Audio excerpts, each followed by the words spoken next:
Welcome back to my YouTube channel. खुलुमबाय नोंथांमोनखौ आंनि गुबुन मोनसे गोदान भिडिअ बरायहरबावनाय जाबाय। फार्स्टआवनो दिनै आंनि नामखौ खिन्थानानै लाग्रोनोसै। नोंथांमोनहा गोबाङानो सोंदों आं बहानि आंनि मुङा मा।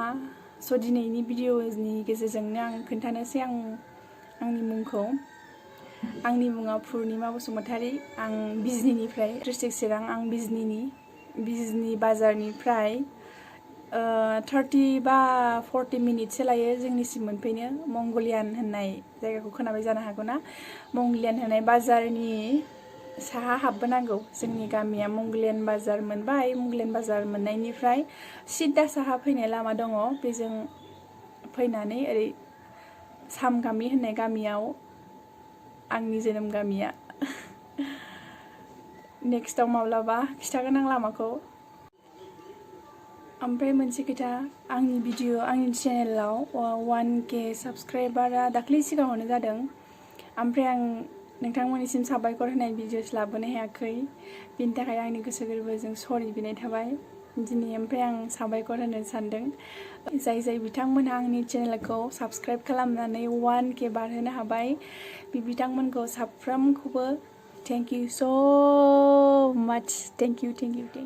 आसा खालामो नोंथांमोनहा इयुनावबो बिदिनो आंखौ सापर्ट खालामलांबाय थागोन। ओमफ्राय जाहाथे आं मोजां भिडिअस लाबोबाय थानो हानाय बायदि, भिडिअ बानायनायाव गोसो थुलुंगाखांनाय बायदि आसा खालामो नोंथांमोनहा आंखौ बिदिनो मदद होलांबाय थागोन। बेखिनि। दिनै आं नोंथांमोननि गेजेराव शेयार खालामगोन जोंहा अमा आदारखौ माबोरै सङो, मा खालामनानै सङो, मा होयो संनायजों लोगोसे, बेखौ नोंथांमोनजों आं शेयार खालामगोन। नोंथांमोनहा नायलांबाय थाबानो मिथिगोन। आरो थौदो बिदिबा भिडिअखौ नायलांबाय थादो। थौ अमा आदार संहैनोसै। थौदो।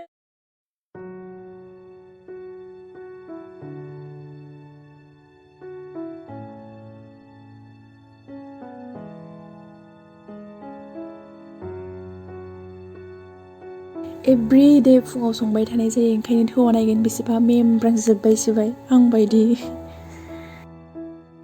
फार्स्टआवनो दैजों लोगोसे न'आवनि जानाय बहल मैगं आरिफोरनि माखासे मैगं जानायफोरनि दाखोरफोरखौ रुफाबाय आङो। ओमफ्राय बिनि उनाव बेखौ मोजां दसे गोबाव रुनोसै।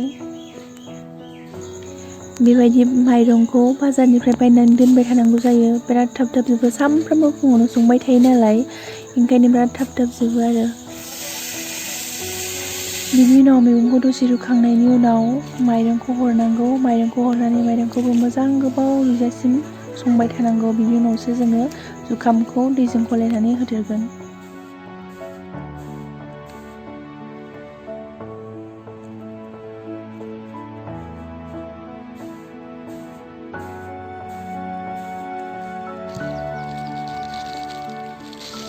ओमफ्राय नैबेयो जाहैबाय जुखामनि दाना।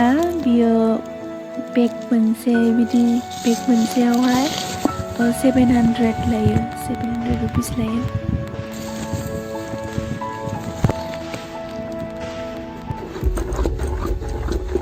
जुखामखौ दैजों गलायबाय। जुखामजों दैजों मोजाङै गलायनानैसो ओमफ्राय बे ओंखाम मोननायाव हरदेरनांगौ।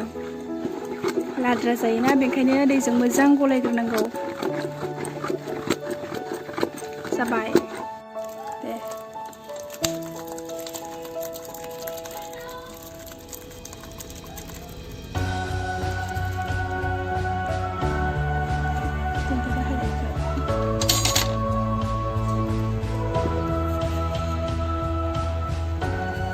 आंहा केमेरा हमग्रा जानानै आइखौसो होबाय आं।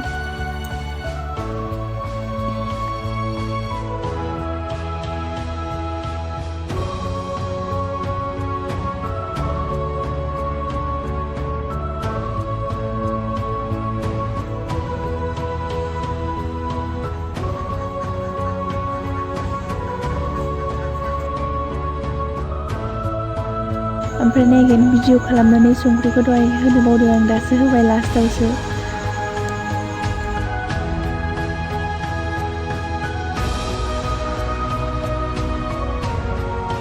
नै संनाया जाबाय, जोब्बाय, मोनबाय। जा मोजां मोनला ओंख्रिखौ दिनै दा जागोन होनलायनाय। माबोरैबा होनायखिनिखौ जाजोबगोन।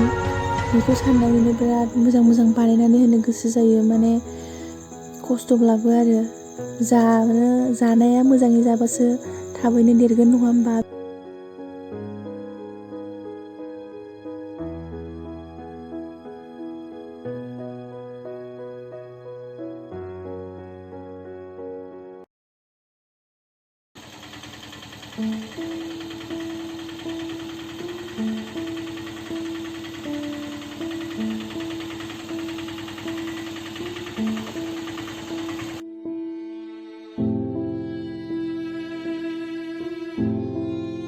अमा बुरजा जानाय ना बिराद दा आदारा जोबो ओंखायनो आदार बे दानाफोरखौ सानब्रै सानबानि उनावनो बेबायदि गारिजों आरो एखनबा फिलफिलिजों बिदि लाबोबाय थानाङो। नै बियो जाहैबाय गद्रेज। बियो बेबायदि बेग मोनसेयाव 1300 लायो, 1300। नै बियो जोंहानि गुन्दै दोनग्रा जायगा। ओमफ्राय नै बियो गद्रेज, बेखौ गद्रेज नायनो नोंथांमोना गद्रेज। बियो नै बिदि लटब माबा खि बायदि, मा होनाङो, एन्जर खि बायदि।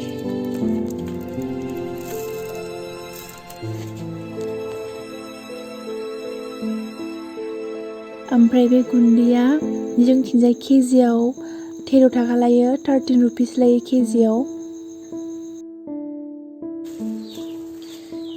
ओमफ्राय नै बियो जाहैबाय सापर्ट, बियो 850 लायो, 850।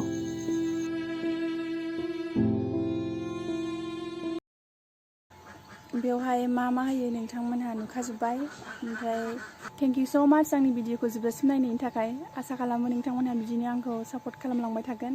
होनब्ला दिनैनि भिडिअआ बेखिनियानोसै। बाय बाय। दाउ बिमाया जि दावराव गाबनानै होबाय।